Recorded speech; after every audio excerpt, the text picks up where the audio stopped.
définition maths facile. Aujourd'hui, nous allons parler de la valeur absolue. Sans plus tarder, nous allons démarrer par deux rappels. Le premier rappel, c'est quoi? C'est que la valeur absolue de A, notée comme ça, notée 2 barres.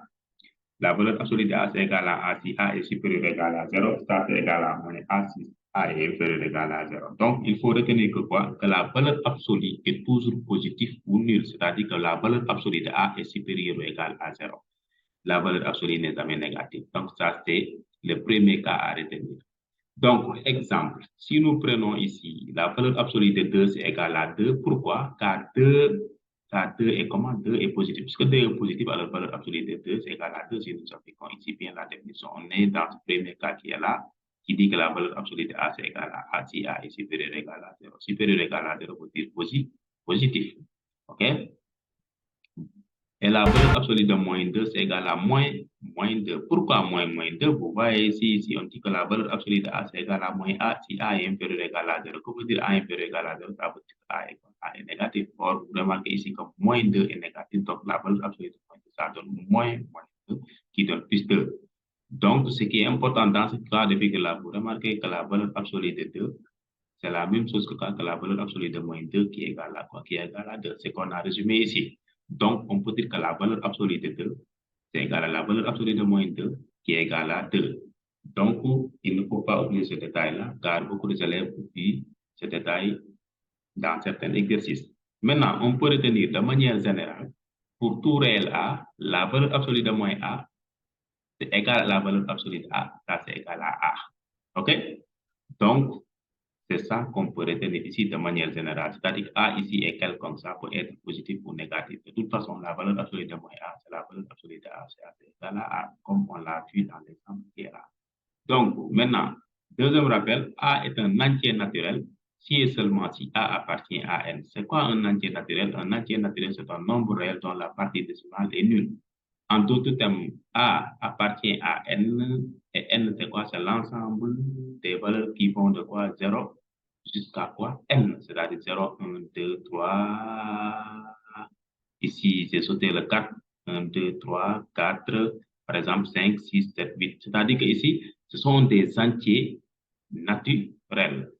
Donc, et vous remarquez que quoi? Les entiers naturels qui vont de 0 jusqu'à N est appelé quoi? Donc, se trouve dans l'ensemble N. Donc, dire que A est un entier, ça veut dire que A est l'une de ces valeurs qui est dans l'ensemble qui part de 0 jusqu'à N. Maintenant, la valeur de N peut être 100, 200, 300, 400. Bon, ça continue. Bon, ça continue vers quoi? Vers plus l'infini. OK? Donc, on retient que A est un entier naturel si et seulement si A appartient à N. Que veut dire A appartient à N? Ça signifie que A prend l'une des valeurs qui se trouve entre 0 jusqu'à N, où N est un nombre très grand, par exemple.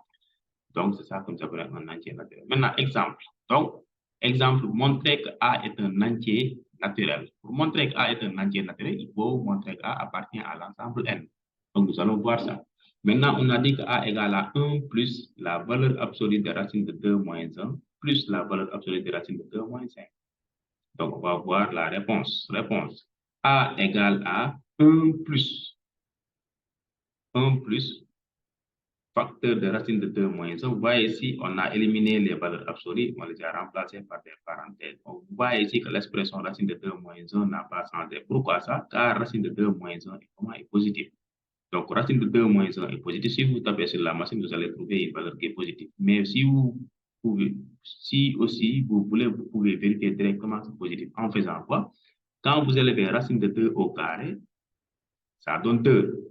Donc, ça, c'est la définition de la racine carrée. Nous allons revenir sur les racines carrées après. Donc, la racine de 2 au carré, c'est égal à 2. Et 1 au carré, ça donne quoi? Ça donne 1. Donc, nous voyons que 2 est plus grand que 1, mais son signe ici est positif, ce qui donne quoi? Que cette différence-là est positif. Donc, raison pour laquelle on a mis ici que quoi? Racine de 2 moins 1, et on a éliminé les valeurs absolues sans changer l'expression à l'intérieur. Et par contre, ici, vous voyez que le signe a changé. On avait plus ici, ça a changé. Donc, on regarde. Racine de 2 moins 5, c'est négatif. Si vous tapez sur la machine, vous allez trouver une valeur qui est négative. Ou bien, vous pouvez vérifier directement que c'est négatif. Quand vous élevez racine de 2 au carré, c'est égal à 2. Vous élevez quoi? 5 au carré, ça donne 25. 25 est plus grand que 2, mais le signe ici est quoi? Est négatif. Donc, on peut dire que quoi? Que racine de 2 moins 5 est négatif si nous faisons la différence. Donc, raison pour laquelle on a mis ici un moins. Donc, voici les parenthèses. Maintenant, on passe à la deuxième ligne de calcul.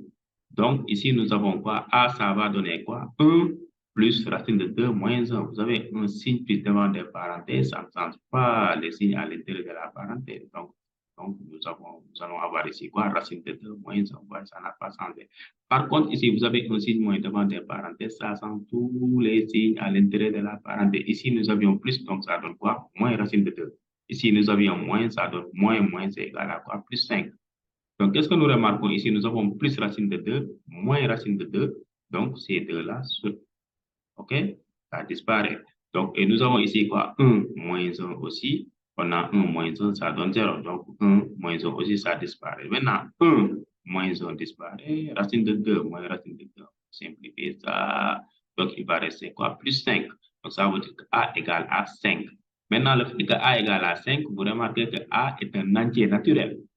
Donc, ça signifie que A égale à 5, ça signifie que 5 appartient à N. Donc, A est un entier naturel. Donc, ici, on a ce cas naturel.